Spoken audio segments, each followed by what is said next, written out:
Hola Calaco, ¿cómo estás? Me alegra verte de nuevo a ti y ese bonito cerebro que siempre cargas. Vengo a contarte otra historia de terror. Espero que la disfrutes y me comentes qué te pareció. Y comencemos. Hace unos meses se revocó oficialmente el municipio civil de Wanley. La población de la zona ha ido disminuyendo durante décadas, y con menos de una docena de personas viviendo allí en el momento de escribir estas líneas, el pueblo ha sido absorbido por una zona vecina. Para la mayoría de la gente, esto es una nota a pie de página. Nadie conocía realmente Wanley. Demonios, incluso la oficina de correo se confundía a veces. Pero ese pueblo solía ser algo. Y la gente que vino de allí es tan real como se puede ser. Yo fui una de esas personas, y quiero contar la historia de lo que ocurrió. En los años 90, Wanley era el hogar de unas 3.800 personas. La principal exportación eran las chapas onduladas de acero para tejados producidas por la empresa Wanley. Había dos granjas lecheras, la de los Hansens y la de los Wows. También teníamos una pequeña refinería de cebada y trigo, un instituto, dos grandes oficinas administrativas externas y uno de esos viveros de empresas a pequeña escala. Aparte de eso, no había mucho que ver en Wanley, solo un terreno llano en medio de un gran montón de nada. En aquellos días, la gente ya se iba de la ciudad. Los negocios se repartían entre Fayetteville y Roseboro. Mucha gente pensó que no tenía sentido hacer grandes planes de inversión para una ciudad que se estaba desangrando. Incluso la metalúrgica Wanley se planteó trasladarse al sur, a Wilmington, abandonando su homónima. Pero, a pesar de todo este pesimismo, no fueron las decisiones industriales las que causaron la caída de Wanley. Tenía 13 años de edad en 1993. Crecí con mi mamá Rani para acortar, y mi papá Morgan. Mi hermano menor Amos tenía el cuarto a la derecha cruzando el pasillo. Él tenía solo 10 años en ese tiempo. Era el último mes de la escuela media. El siguiente otoño se supone que estudiaría en Wanley High, pero por toda la escuela primaria tuvimos que tomar el autobús fuera de la ciudad. Nos tomaba cerca de 25 minutos, solo de ida. Nada mal, pero nos sorprendió. Los niños de Wanley éramos una unidad a ese punto, llegando y yéndonos al unísono. Era viernes en la tarde en los últimos días de mayo. Estaba en el autobús escolar de camino a casa. Estaban estos dos niños enfrente de mí que no podían parar de hablar sobre su nuevo juego. Me había distraído de toda su conversación y en lugar de eso opté por mirar por la ventana. Cuando llegamos al cartel de Wanley, noté algo extraño. Había un hombre de la oficina del sheriff, usando un rodillo para añadir algo al cartel. Todo lo que vi era la palabra no. Habían varios vehículos policiales bloqueando la carretera hacia la ciudad. Reconocí las caras de los oficiales, pero no les había hablado antes. No habían muchos criminales en Wanley, y mi familia era recta y estrecha, incluso mi papá, quien bromeó sobre ser un ladrón de bancos. No lo era un abogado corporativo. El autobús paró, también la conversación. Las puertas dobles al frente del autobús se abrieron y un viejo policía se subió con sus manos en su radio. Miró al conductor y asintió. Se giró hacia nosotros. «Hola, niños», dijo. «Soy el oficial Gelen. No los mantendremos aquí por mucho tiempo, solo necesitamos tener una pequeña charla, si les parece bien». «¿Les parece bien, chicos?». Hubo un sí a modo de murmullo de los niños de la escuela media de Wanley, incluyéndome. El oficial Gelen asintió, escondiendo una sonrisa grande debajo de un bigote despeinado. «De acuerdo, volveré pronto. Señor, ¿me acompañaría afuera por un segundo?». El conductor se paró afuera con el oficial Gelen. Mientras tanto, el resto de nosotros nos quedamos mirando alrededor, tratando de ver lo que pasaba. «Tal vez hay algún accidente», dijo uno de los chicos más pequeños. «Tal vez alguien fue herido». «Creo que hay un incendio», dijo otro. «Mamá dice que no podemos hacer parrilladas por el peligro de incendio». «Tal vez hay un asesino», dijo el chico de frente. «Y encontraron tal vez cabezas y otras cosas». «Asqueroso», añadí. «Tú eres asqueroso». Volví a mirar hacia afuera mientras los otros niños empezaban a discutir. Pasaron del fuego al accidente, a los asesinos, a los alienígenas espaciales, y luego volvieron a hablar del videojuego. Mientras tanto, yo miraba a lo lejos, y eso, a su vez, me dio una idea. Podía ver la parte trasera de la señal de la ciudad desde la ventana trasera. Me eché hacia atrás y miré. El letrero decía «Abandona Wanley ahora», pero había un gran texto blanco añadido: «No leche». Antes de que tuviera la oportunidad de decírselo a los otros chicos, el oficial Gelen volvió a bordo. El conductor volvió a su asiento. He tenido una charla muy productiva con el señor Harley, y me ha dicho que me he topado con un grupo de alumnos especialmente astutos y educados. ¿Está en lo cierto? ¿Es eso lo que son? Por supuesto que sí. Al unísono estuvimos de acuerdo con el oficial Gelen. Bueno, en ese caso tal vez puedan ayudarme. Verán, estamos buscando algo especial que no podemos traer a la ciudad o la gente podría enfermar. Y no queremos que nadie se enferme ahora, ¿verdad? Por supuesto que no. Entonces, espero que no les importe que algunos de mis oficiales revisen sus mochilas, para asegurarse de que no se ha colado nada malo. ¿Está bien? 2 agentes subieron a bordo mientras Gelen se apresuraba a detener un sedán que se acercaba. Alguien intentaba salir de la ciudad, pero fue rechazado. Uno a uno, los agentes tuvieron una breve charla con nosotros y revisaron nuestras mochilas, concretamente nuestros almuerzos. Cuando llegaron al chico del videojuego, justo delante de mí, les oí hacerle una serie de preguntas. ¿Qué había comido? ¿Cuánto hacía? ¿Se había ido al baño desde entonces? Preguntas extrañas. Resultó que había tomado leche con chocolate como parte de su almuerzo. El agente que le preguntó hizo clic 2 veces en su radio, una especie de señal discreta.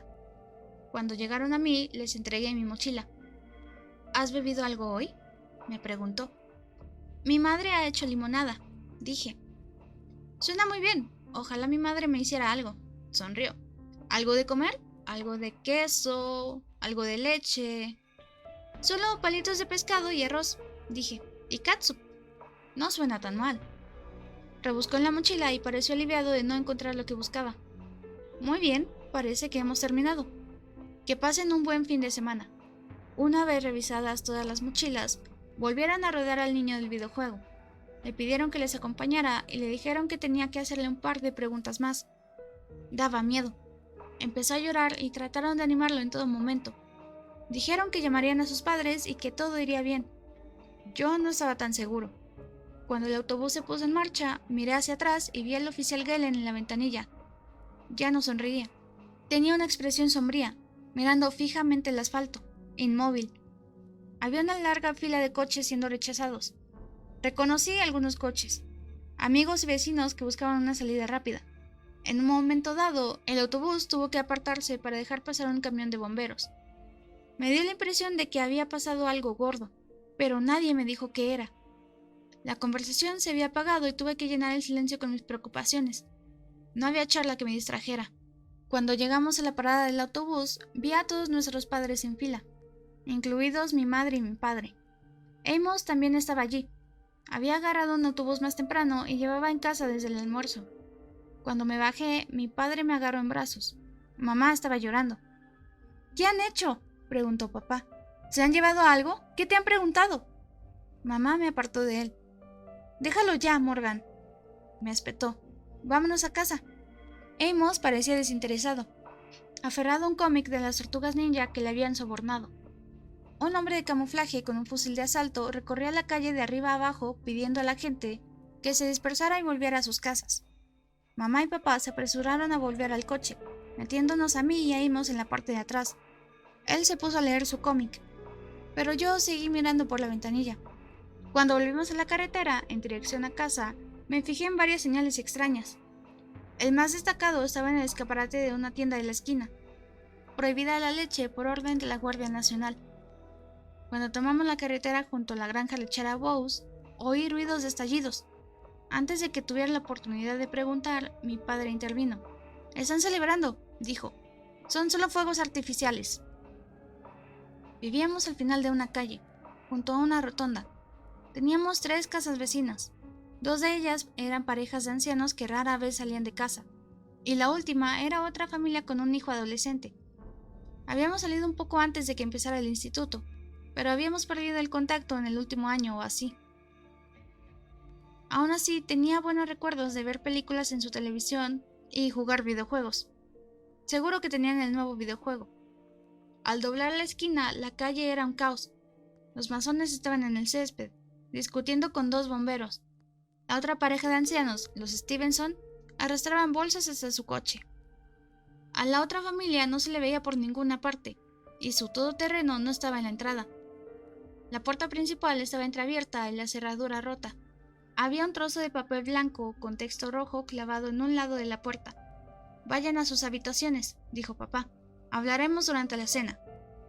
«¿Pero qué está pasando?», pregunté. «Ya hablaremos más tarde.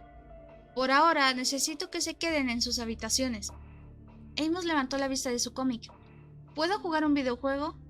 «Todo el tiempo que quieras, cariño», sonrió mamá. «Y esta noche no hay hora de acostarse». Amos me miró como si fuéramos a Disneylandia. Tardó un momento en darse cuenta de que era el único que sonreía, y no entendía por qué. Para ser justos, yo tampoco. Nos apresuramos a entrar. Amos y yo subimos corriendo a nuestras habitaciones. A Amos le habían dejado los videojuegos en su habitación, mientras que yo ya tenía videos. Era justo, él podía jugar y yo podía ver películas.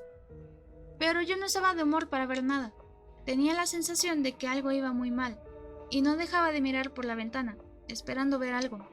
Los Stevenson discutían junto a su coche y a los albañiles los llevaban de vuelta a su casa. Podía ver las chimeneas de las granjas lecheras y las luces intermitentes de los camiones de bomberos que iban y venían por la calle principal. De vez en cuando, si escuchaban atentamente, oía ruidos de estallidos. No parecían fuegos artificiales, parecían disparos. Solo llevaba un par de minutos en mi habitación cuando oí unos golpecitos en la puerta. Amos entró con una mirada atormentada, los ojos muy abiertos y sin pestañear. «¿Puedes ayudarme con mi proyecto de ciencias?», preguntó. Se comporta de forma extraña. Amos había estado trabajando en un proyecto de ciencias para la escuela. No era gran cosa. Había agarrado distintos tipos de leche y los había colocado en tazas para ver cuál se estropeaba antes. Normalmente lo comprobaba antes de irse a la cama, anotando los cambios que se producían con el tiempo. «¿Puedes mirar, por favor?», preguntó. «Es muy raro». «De acuerdo». Para que algo hiciera que Amos dijera por favor, tenía que ser algo fuera de lo común. Crucé el pasillo hacia su habitación y percibí el olorcillo de una discusión en el piso de abajo. Mamá había levantado la voz. Tenía un cierto tono cuando estaba preocupada por algo, y esta vez no se estaba conteniendo. Me hizo sentir lástima por papá. La mitad de las veces ni siquiera estaba enfadada con él. Seguí a Amos hasta la ventana. Tenía las tazas apoyadas en una pequeña bandeja de metal, con envoltorio de plástico. Se detuvo justo delante. «He oído este ruido y...», señaló las tazas, aferrado a su cuaderno. «No lo he abierto. Mamá dice que huele demasiado». Al acercarme, vi que las tazas traqueteaban. No mucho, pero lo suficiente para hacer ruido. Pude ver cómo temblaba el envoltorio de plástico. Al mirar dentro de las tazas, tardé un rato en comprender lo que estaba viendo. Al principio pensé que eran gusanos, pero no lo eran. Parecía que algo se había aglutinado en el fondo de cada vaso y que de él salían pequeños filamentos blancos que pinchaban el plástico en busca de debilidades. En cierto modo, parecían huevo, con esos hilos de unos centímetros de largo que se movían independientemente unos de otros, todo de un blanco lechoso. «¡Sigue moviéndose!», dijo. «¡Mira!». Se acercó y puso el dedo sobre el plástico. Las hebras de la copa reaccionaron de inmediato, disparándose hacia arriba. En cierto modo, parecía casi eléctrico. «¿Por qué hace eso?», preguntó. «No lo toques», le dije. «Tenemos que guardarlo». «¿Se lo decimos a mamá?». Los oía discutir abajo y negué con la cabeza. «Deberíamos tirarlo», dije. «Tirémoslo». «Deberíamos tirarlo», dije. «Tirémoslo». Amos protestó durante todo el camino hasta el baño, pero no quiso hacer drama. Le dije que yo asumiría la culpa y que él podía volver a jugar al contra. Eso pareció funcionar. Coloqué la bandeja en el suelo junto al inodoro. Me puse los guantes de limpieza de plástico de mamá, por si acaso, y al quitar el envoltorio de plástico, aquellos pequeños mechones blancos salieron disparados de la taza, apuntando directamente a mi cara. Eran mucho más largos de lo que había sospechado, a escasos centímetros de mi cara. Me asusté y dejé caer las tazas enteras por el retrete con un chillido. Mirando hacia abajo, se retorcían de un lado a otro, esas hebras blancas azotando de un lado a otro, como gusanos en agonía. Eran mucho más largos de lo que había previsto, y podía sentirlos pinchando contra los guantes de plástico. Buscaban el calor de mi piel. Las puntas eran mucho más afiladas de lo previsto y casi me agujereaban los guantes. Tiré de la cadena. Aún podía ver algunos hilos moviéndose en el fondo de la taza. Tiré de la cadena otra vez, y otra, y otra.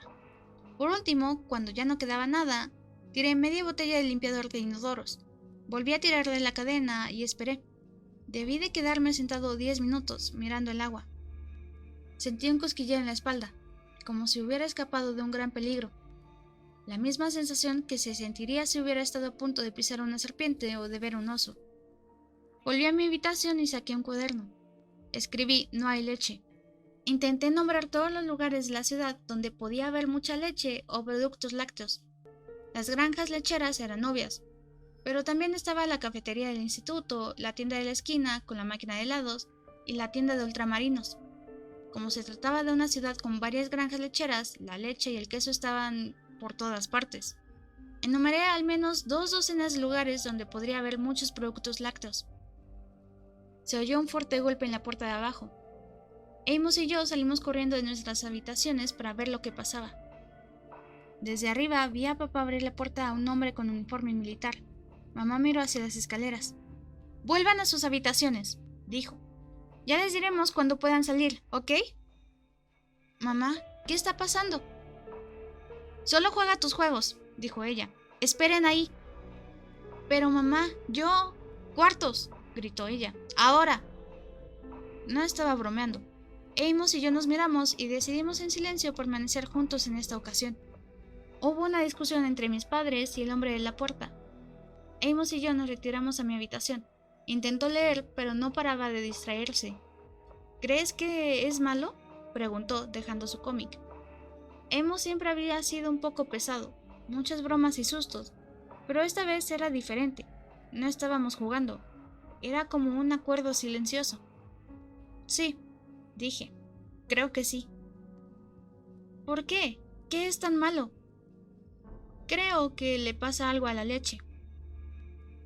«Pero la has tirado por el retrete, ¿no?» «No solo esa leche», dije.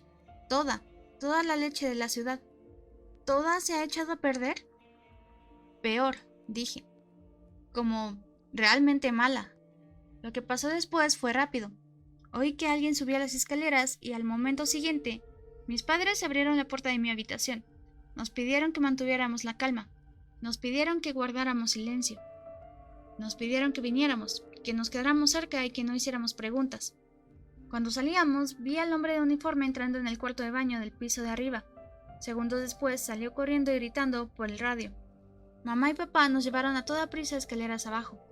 Otros 3 hombres se apresuraron a subir las escaleras, arrastrando tierra y barro por la alfombra del salón. Todos llevaban uniforme y rifles de asalto. Dejaron la puerta principal abierta y pude ver al menos a 6 personas más esperando afuera. Subimos a nuestro coche, sin llevar nada más que el cómic de Amos. Un hombre golpeó la ventanilla del asiento del conductor con su rifle y mi padre arrancó por la carretera. «No podemos salir de la ciudad», dijo mamá, manteniendo la voz baja. «Morgan, están examinando a las mujeres en los controles». «Tal vez sea para mejor», dijo papá. «¿Quién sabe cómo puede afectarte esto? Puede que necesites una vacuna». «¿Has visto lo que han hecho con las vacas lecheras? Ellas las llevan atrás y luego...» «No somos ganado, Raniel. No sacan a la gente. A la gente, Rani, a pastar». «Entonces, ¿dónde diablos están los malditos Abernathy?», replicó mamá rugiendo. «¿Que los arrastraran era solo por diversión? ¿Para el espectáculo?» «No vamos a tener esta discusión», dijo papá. «No delante de los niños». «Estoy casi en el 2º trimestre», susurró ella. «Y Dios sabe lo que harán si...»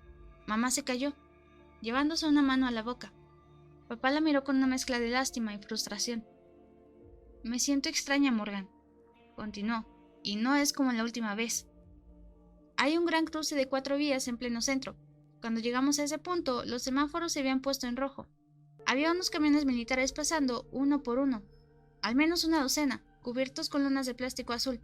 Mucho después de que el semáforo se pusiera en verde, los camiones seguían pasando. Cuando pasaba el penúltimo camión, se oyó un fuerte golpe metálico y todo el camión empezó a inclinarse. Por un momento, todos pensamos que iba a volcar. 2 de las ruedas estaban fuera del suelo, volvió a inclinarse y el conductor tocó el claxon. Desde todas las esquinas de la calle, hombres armados empezaron a gritarnos que nos moviéramos. Pude ver algo que se movía bajo la lona, algo afilado que se clavaba en el plástico. Lo había visto antes. Papá pisó el acelerador, yendo en dirección contraria. Vi el gimnasio del instituto a lo lejos, lleno de vehículos a lo largo de la calle. Nos dijeron que nos quedáramos aquí, dijo papá. Vamos a acurrucarnos y esperar. Estaremos atrapados. Podemos irnos en cualquier momento. No podemos ir a pie. No me gusta el aspecto de esos rifles. ¿Sabes que no? Intercambiaron una mirada y la conversación se detuvo. Amos y yo agachamos la cabeza. Aún se oían ruidos afuera. Ahora estaban más cerca. Papá encontró un sitio más adelante y nos dirigimos al gimnasio. Había al menos 100 personas reunidas afuera. Me enteré de algunas cosas por las conversaciones que había. Por ejemplo, los hombres armados eran de la Guardia Nacional. La mayoría habían aparecido temprano esa mañana, probablemente minutos después de que yo me fuera a la escuela. Hubo mucha charla de gente, un soldado explicando algo sobre bacterias lácticas a uno de nuestros profesores de ciencias, un anciano quejándose de cómo le habían quitado el congelador, un niño regañado por no decirle a su madre que se había tomado un batido con la comida, un granjero con cara de angustia diciendo algo sobre el nuevo alimento utilizado en la granja Hansen, y sobre lo injusto que era que cerraran la granja Bose, fragmentos de cientos de historias diferentes. Pero lo que más me impresionó fue un grupo de mujeres jóvenes, con aspecto angustiado. Una de ellas repetía una y otra vez lo mismo a un soldado. ¿Nunca me libraré de él?, preguntaba. ¿Es que está ahí dentro? ¿Para siempre? Tuvimos que firmar con nuestros nombres al entrar. Papá firmó por nosotros 4. Apenas reconocía a nadie. Habían colocado catres militares verdes de 2 en 2, con una taquilla básica para objetos de valor y objetos personales. Papá se movía entre los catres, manteniéndonos a Amos y a mí cerca. Mamá buscaba el baño. ¿Cuándo podremos volver a casa?, preguntó Amos. Están revisando las tuberías, dijo papá. Eso puede llevar un rato. ¿Revisando las tuberías para qué? No lo sé, pero sea lo que sea, se están asegurando de que estemos bien. Se me hundió una piedra en el estómago. Tal vez lo que había tirado por el inodoro se había atascado en las tuberías de alguna manera. Tal vez eso es lo que vieron. Durante las siguientes horas no nos movimos. Nos dieron un par de comidas básicas sin lácteos.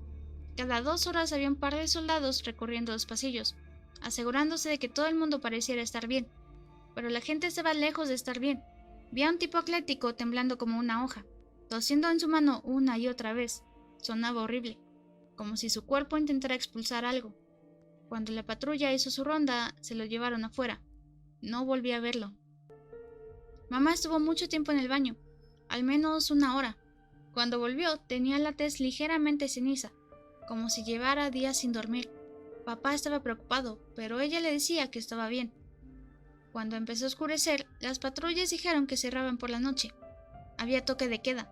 Papá tenía todo tipo de preguntas, pero no quería empezar a discutir con soldados armados. Me di cuenta de que se estaba conteniendo. Abogado corporativo o no, las libertades personales son un gran punto de fricción para él. Recuerdo un gran reloj sobre el marcador. Si conseguías filtrar los gritos, ese reloj era lo único que podías oír. Juraría que los segundos se hacían más largos cuanto más lo escuchabas. Mamá y papá compartían un catre, mientras que Amos y yo teníamos uno cada uno. Amos se apagaba como una luz, pero yo me quedaba despierto mucho después de medianoche. No podía evitarlo. Ese maldito reloj no me dejaba dormir. Con las luces apagadas, lo único que veía eran las nítidas sombras proyectadas por la luna creciente que se colaban entre las nubes. Cuando los gritos y llantos se convirtieron en mocos y ronquidos, me quedé despierto mirando el techo. Oí murmurar sobre megabacterias. Algo en el metano, el ácido láctico, los conductos de gas, nadie lo sabía con certeza. Había un tipo que no paraba de murmurar que los pájaros eran la fuente. Había un hombre borracho junto a la salida que no paraba de hablar en voz alta consigo mismo. Bailan como gusanitos flacos, alcanzando las estrellas. Pequeños gusanos flacos, como los que había visto en el proyecto de ciencias de mi hermano. Llevaba 1 o 2 horas entrando y saliendo del sueño cuando volví en mí. Oí que alguien pasaba corriendo junto a mí, y levanté la vista para ver al lado el catre de mamá, vacío. Papá se incorporó y se quitó el sueño de los ojos. «¿Rani?», susurró. Notó que miraba hacia él. ¿Has visto a dónde ha ido mamá? Negué con la cabeza. Se levantó y me agarró de la mano. Vamos a ver. Recorrimos los pasillos agarrados de la mano. Era espeluznante ver a todos esos desconocidos durmiendo en nuestro alrededor, como si no pasara nada. Incluso el borracho de la salida ya estaba inconsciente. No sé si me lo estaba imaginando, pero tenía la imagen mental de esos gusanitos flacuchos que aparecían. A veces, cuando miraba a la gente dormida, me imaginaba pequeñas sombras corriendo a esconderse. Algo saliendo de una nariz, una oreja, una boca. Pasamos junto a un hombre que parecía enfermo y que tenía un cubo de metal junto al catre. Podía oír pequeños golpecitos en el fondo, como si algo luchara por salir. Puede que esté en el baño, dijo papá. Vamos a mirar. Había 2 patrulleros junto a las gradas, fumando y contando historias. Se pasaban una botella de un lado a otro. Papá agachó la cabeza, asegurándose de no mirarlos a los ojos. Atravesamos un corto pasillo y llegamos a los baños. Aún había electricidad, pero todas las luces estaban apagadas, por lo que la señal de salida de emergencia era lo único que nos guiaba. Papá estaba a punto de entrar en el baño cuando le di un tirón de la manga. Eso es para las señoras, papá, le dije. Seguro que no les importa. Cruzamos la puerta. La luz de la luna entraba por una ventana de cristal esmerilado y proyectaba una sombra espeluznante sobre el suelo. Nos separamos y empezamos a llamar a los puestos. Todo estaba en silencio. Papá tenía una cara de preocupación. Tal vez debería salir para esto, dijo. Solo un rato. Vamos a revisar, dije. Será rápido. Espera, vamos a... Abrí uno de los puestos. Apenas vi nada. A la luz de la luna no podía ver mucho más que contornos. Vi un par de manos inmóviles que sostenían un vientre hinchado, con esos gusanitos danzantes abriéndose paso a través de la piel, como una maldita prensa de ajos humana. El golpeteo de un centenar de parásitos delgados en busca de un nuevo huésped. Algunos solo medían 2 centímetros. Otros eran tan altos como un brazo. Uno de ellos se clavó en la uña de mi pulgar, pero no pudo agarrarse. Vi trozos de pelo esparcidos por el suelo. Un efecto secundario de la infección en fase avanzada. Una mano me tapó los ojos y me arrastraron afuera. Cuando levanté la vista, vi a papá. Todo su lenguaje corporal había cambiado, como si le doliera algo. Durante unos segundos, lo único que hizo fue mirarme. Entonces se oyó un golpe en la puerta, que venía de dentro. Necesito que vayas a buscar a tu hermano, dijo. Necesito que agarres a tu hermano y que vayas al coche. Pero papá, ¿qué? Toma. Me dio las llaves del coche. Confío en ti y necesito que te des prisa. ¿Pero qué pasa con...? Otro golpe en la puerta. Papá enderezó la espalda y le cerró de un empujón. Di un paso atrás, sintiendo que el pulso me subía por el pecho. ¡Vete!, gritó. ¡Nos vemos afuera! Al volver a salir, parte de la nubosidad se había disipado. Empecé a correr por los pasillos, intentando encontrar el camino de vuelta a Amos. Era difícil. Todo parecía diferente en la oscuridad. Una mujer salió de su catre, unos metros por delante de mí. Tosió y una avalancha de gusanos salió de su boca. Se derramaron sobre su pecho y se esparcieron por el suelo. Se volvió hacia mí, con trozos de pelo desprendiéndose de su cuero cabelludo. Me miró resollando, con los ojos marrones cansados de llorar. Intentó decir algo, pedir ayuda, pero lo único que oí fue aquel jadeo inhumano, mientras pequeños gusanos blancos se abrían paso por su pecho. No sé si fui yo quien empezó, pero alguien lo hizo. Ese primer grito, ese coro de gritos mientras las vidas se derrumbaban. Había tantos parásitos, tantas víctimas. Algunos se habían sentido raros y trataron de dormir la mona, despertando a una pesadilla. Otros habían intentado mantener su enfermedad en secreto. No había pautas ni límites. Todo el mundo era susceptible. Jóvenes, viejos, fuertes, frágiles. A algunos les salían los parásitos por el estómago, a otros por los oídos, la boca y la nariz. Había un hombre que los tenía en el ojo izquierdo. Al pedir ayuda a los demás, los parásitos se extendían de una persona a otra, incrustándose en su piel. Yo no encontré a Amos, él me encontró a mí.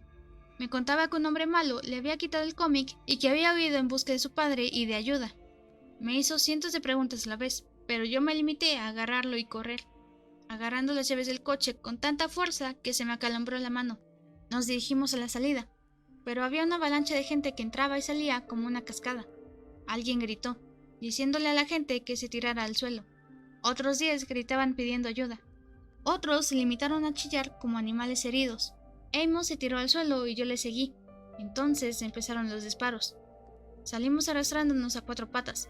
Uno de los soldados tropezó conmigo y me dio una patada en las costillas. Cuando salimos, nos pegamos en la pared y pasamos desapercibidos. Amos no paraba de llorar, pero yo tiraba de él. Apenas podía oír nada por encima de mis oídos zumbones y mi pulso acelerado, mientras un disparo tras otro sonaba detrás de nosotros. Nos arrastramos por las macetas, cubriéndonos con los girasoles azules del instituto. La mayoría de la gente se quedó adentro. Algunos salieron y se filtraron en las tiendas militares del exterior. Amos y yo volvimos al coche. Apenas me funcionaban los dedos para abrir la puerta. Cuando por fin lo conseguí, vi que más gente se dirigía hacia nosotros desde la carretera. Abrí el coche y empujé a Amos al asiento trasero. Lo seguí y cerré las puertas por dentro. Nos acurrucamos en el espacio para las piernas entre el asiento trasero y el delantero, abrazados con fuerza mientras lo callaba. No podía dejar de llorar. Tenía tantas preguntas amontonadas que se desbordaban en un revoltijo. Preguntas sobre mamá, sobre papá, sobre la gente fuera, sobre el hombre malo que se llevó su cómic. Cuando los disparos cesaron, la gente empezó a salir, pero ya no era solo gente. Uno de ellos se fijó en nuestro coche. Uno de ellos nos vio adentro. Y después de ese primero vino otro, y luego otro. En menos de media hora eran tantos que bloqueaban todas las ventanas. Todo lo que veía eran siluetas, y todo lo que oía eran ruidos sibilantes, cuerpos pidiendo ayuda, suplicando, apretándose contra las ventanas para llegar hasta nosotros. Toses agitadas una y otra vez, mientras algo inhumano se instalaba en sus gargantas. Solo podía ver partes de ellos mientras golpeaban nuestras ventanas. Había un hombre que me sonreía con pequeños gusanos bailando entre los huecos de sus dientes amarillos. Se pegó a la ventana del copiloto y me miró. «¡Hombre malo!», chilló. «¡Hombre malo! ¡Socorro!». Pasó una eternidad en la parte trasera de aquel coche, y en algún momento de esa eternidad los ruidos cesaron. Tal vez siguieron adelante, o tal vez les dispararon. No lo sé, pero en algún momento el sol se abrió paso, y los dos estábamos bien, con pánico, pero bien. Había soldados afuera, reuniendo a la gente del gimnasio y de las tiendas. A algunos los enviaron de vuelta a casa tras firmar unos documentos. A otros les pidieron que se quedaran cerca de sus vehículos hasta nuevo aviso. ¿Y a mí? Me negué a abrir la puerta a nadie. Amos y yo nos quedamos allí durante horas, hasta que sentimos que el calor nos abrazaba. Y entonces la puerta se abrió. Mi padre tenía un juego de llaves de repuesto. Ver su rostro familiar por la ventanilla del acompañante era todo lo que necesitaba para saber que, de alguna manera, estaríamos bien. Se había encerrado en uno de los compartimentos y había guardado silencio toda la noche. Mirándola en retrospectiva, él y todos los demás nos vimos obligados a firmar algún tipo de acuerdo. Nos dieron una cuantiosa indemnización, y lo único que pudimos decir fue que se trataba de bacterias asesinas, procedentes de una de las granjas lecheras, lo cual en cierto sentido era cierto, pero no decía toda la verdad. Papá tardó años en armarse de valor y contarme lo que le había pasado realmente a mamá. 6 años, creo. Al parecer estaba embarazada, pero todo había sido un poco confuso. No querían decírnoslo hasta estar seguros. Ella estaba justo en el punto en que su cuerpo había empezado a lactar y la proteína de la leche solo... no lo sé. No puedo evitar la sensación de que tal vez era ella la que vi en ese puesto. Papá agarró el dinero y se fue de la ciudad. Él y muchos otros. Algunos se mudaron, alentados por la repentina caída de los precios. Supongo que así es como el pueblo llegó hasta 2023. En total murieron 176 personas, directa o indirectamente. Pero lo que no te dicen es que miles quedaron con cicatrices permanentes. Algunas de las chicas que acababan de entrar en la pubertad tuvieron que ser esterilizadas, o corrían el riesgo de sufrir otro brote años más tarde. También me hicieron algunas pruebas, pero determinaron que estaba bien. Amos también. Los chicos se ven afectados de manera diferente. Todavía tengo esa bacteria en mí, en alguna capacidad, aunque hoy en día puedo comer y beber lácteos. Hay una parte de mí que no se atreve a intentarlo. La idea de revivir cualquier parte de ese día me produce una sensación de náuseas en la boca del estómago. Me sube el pulso solo de pensarlo. Ver ese líquido blanco me llena de la sensación de que hay tantas cosas moviéndose en él que no puedo ver. Si no hubiera sido por lo que pasó aquel día de 1993, creo que Wanley habría estado bien, pero tal como están las cosas, me alegro de que por fin se haya ido. Y bueno, esa fue la historia de hoy. Muchas gracias por quedarte hasta el final. Coméntame qué te pareció y si tienes alguna otra historia en mente que te gustaría compartir para que la lea aquí. Y asegúrate de activar la campanita y las notificaciones para que no te la pierdas. Comparte esta bonita historia con tus amistades. Y mi Twitter X está aquí abajito. Y ahora sí, descansa, te muerdo luego.